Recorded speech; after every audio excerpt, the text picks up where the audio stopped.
आज का हमारा विषय है मन के अधिकार कैसे होते हैं। आज के दौर में हर इंसान अपना अधिकार मन से मानता है और मान रहे हैं और मान के काम भी करते हैं। मन के अधिकारों की बात करें, जब मन में कोई सोच आती है तो सबसे पहले इंसान अपने मन के अंदर अपने अधिकार को लेकर बात करता, किसी से भी बात करें।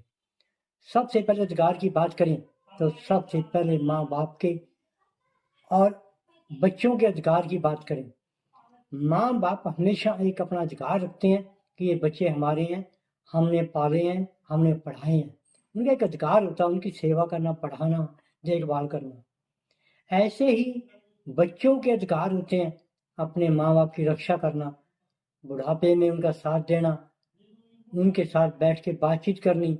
ये एक मन का अधिकार होता है खुश करने का, कि मन के अंदर उनको खुश रखना है, ताकि बच्चों के प्रति जो उनकी भावना है वो तब पूरी होती है कि आप अपने उनके अधिकारों को आप अपने आप पूरा करें। ऐसे ही अधिकार हमारे एक गुरु और शिष्य में होते हैं। तो गुरु का जो अधिकार होता है वो बच्चों को शिक्षा देने का अधिकार होता है, और शिष्य का अधिकार क्या होता है? शिक्षा ग्रहण करना। उसका ये मतलब नहीं कि वो शिक्षा ग्रहण ना करे। ग्राहक और दुकानदार, इनके भी दोनों के अधिकार होते हैं।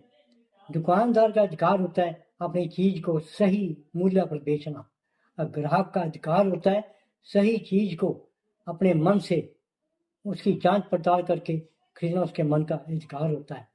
ऐसे ही पति पत्नी के अधिकार होते हैं।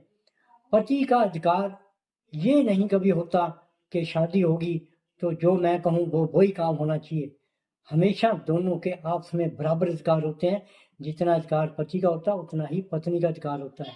इसका मतलब ये नहीं, अगर पत्नी आपके घर अपने माँ बाप को छोड़कर एक आपके परिवार में शामिल हुई तो उसका भी अधिकार है, तो उसके बराबर उसको खुश रहना, उसकी देखभाल करनी, उसकी समय पर हर बात को समझना और पूछना, ये पति और पत्नी का दोनों का आपस में अधिकार होता है। ऐसे ही अधिकार दोस्तों के होते हैं। दोस्तों के अधिकार मन से ये नहीं होते कि आप किसी दोस्त के अधिकारों की उल्लंघना करें या किसी के दोस्त के अधिकारों को हानि पहुंचाएं।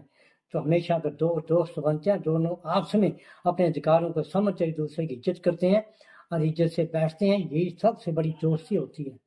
जो लोग अपने अधिकारों को एक तरफा मानते हैं वो घोर अपराधी होते हैं और घोर मनमानी के अपनी मन से पेश करते हैं, अभी मैं मनमानी का अधिकार रखता हूँ। तो ऐसे कभी